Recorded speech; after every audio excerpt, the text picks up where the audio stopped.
and kind of do this kind of thing. The underlying systems, Microsoft Word, Office, PowerPoint, a whole bunch of these things that a company needs in order to be, successful and do business properly. Inventory management systems.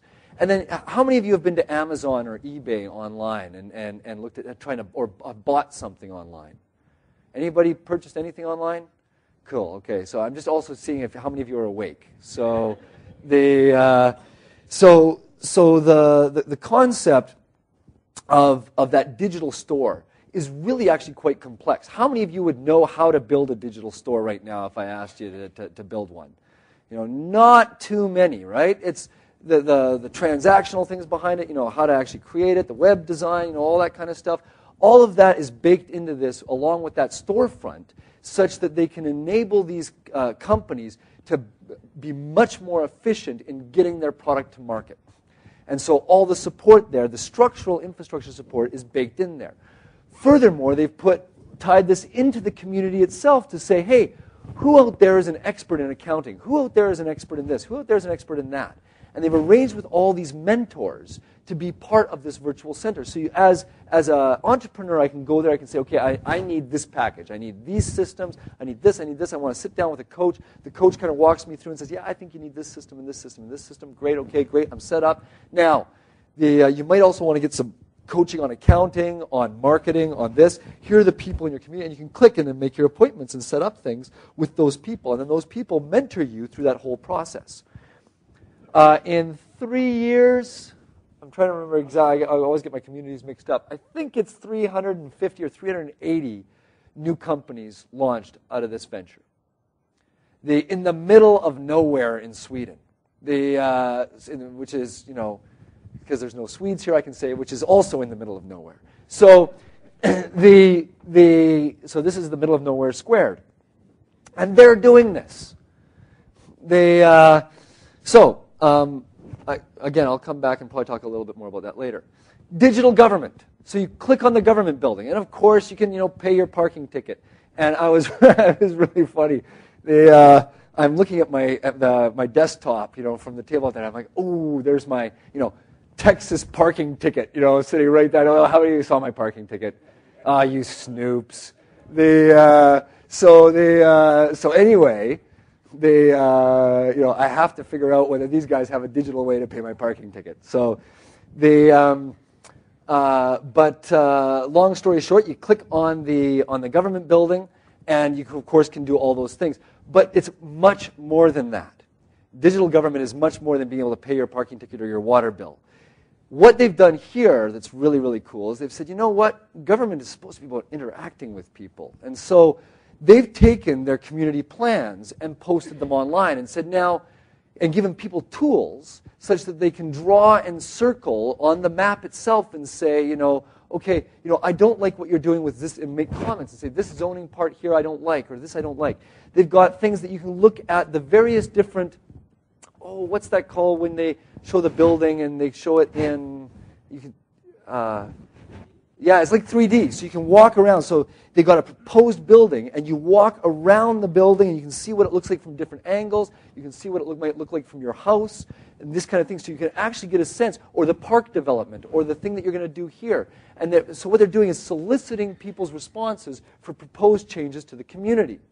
The counselors have got blogs, all of them. And they blog out there saying, I'm thinking about this, I'm thinking about that. What do you guys think about that? And these discussions you should see these things. They have 8 extra letters in the Swedish alphabet, too, with like dots and circles and stuff. So it looks really impressive.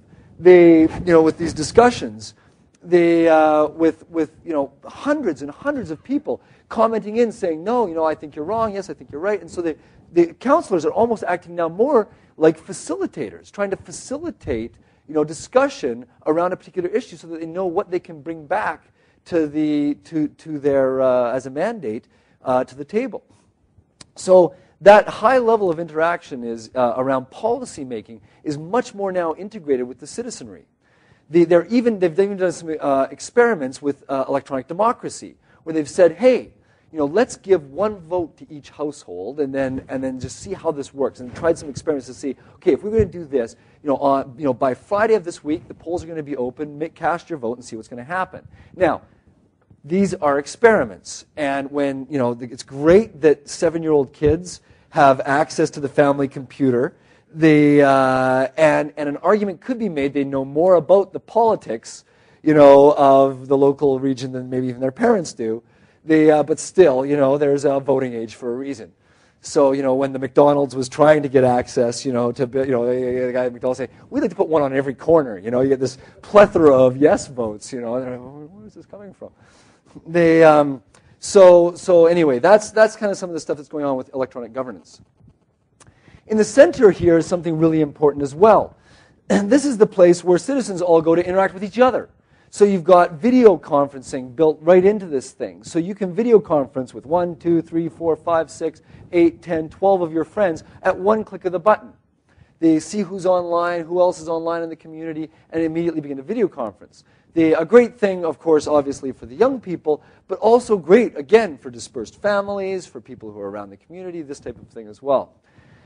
Also in here are a whole bunch of other supporting kind of cultural things like cultural calendars, events, all the kind of stuff that you would normally see kind of in and on and what's going on with the community.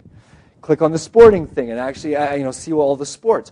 It's interesting story here. I didn't actually add this one in this time. I'll just ad-lib it. But the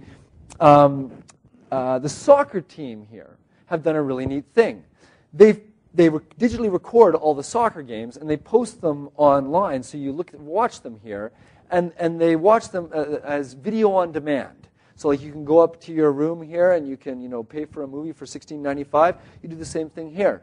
They make more money from that single source of revenue now than any other stream of revenue that they have. And for these guys, they play both soccer and hockey, so they do it also for the hockey as well. And it's been a huge boon to the local, junior sports teams. Another really interesting thing. So, underlying this whole intelligent community. So here is the entertainment kind of, part of one of the entertainment buildings. And here you click here, and you've got, what is it now? I think it's 25? Yeah, I think it's 25 or 30 different ISPs competing to sell you internet service. And so just, you can't really see it here. These guys are offering a DSL 2+ equivalent. But there's 4 of these guys here offering 100 megabits per second symmetrical to the home. And I've disappeared off the camera, I know that. 100 meg symmetrical to the home. That is the equivalent, just so you get an idea, of roughly about 100 times faster than a DSL connection. And the impact in terms of what you can do with that, if we want to get into speeds and all that kind of stuff, it's huge. Anyway, so they can click here and they can get 100 megabits to the home fully loaded for about the equivalent of about $35 Canadian. So that's the net of that. And they've got all this competition. People competing in an area that's 2.5 hours outside of the nearest large city. You've got 30 different companies competing to provide that service. The television, 4 different people competing to provide television to this area. 7 different voice providers competing to provide voice. And if you're not happy with the provider that you've got, you go back here, you click, and you switch. Here, just like on eBay, here, just like on eBay, if you don't do a good job, people rate you. These are the ratings, and they use commas instead of decimal points. These are the ratings that people are giving these providers. So this guy's a 9.0 for his 100 megabit service here. This guy's a 4.1. He's probably going to get dropped off the network if he's not careful. So you can actually see what the customer ratings are for these different providers and then choose your provider. Voice, video, data, gaming, ton of gaming providers on this thing. Overall, 150 different unique services that you can click on this thing and subscribe to or otherwise utilize. All on the concept of something that we call an open network. They've built one set of infrastructure.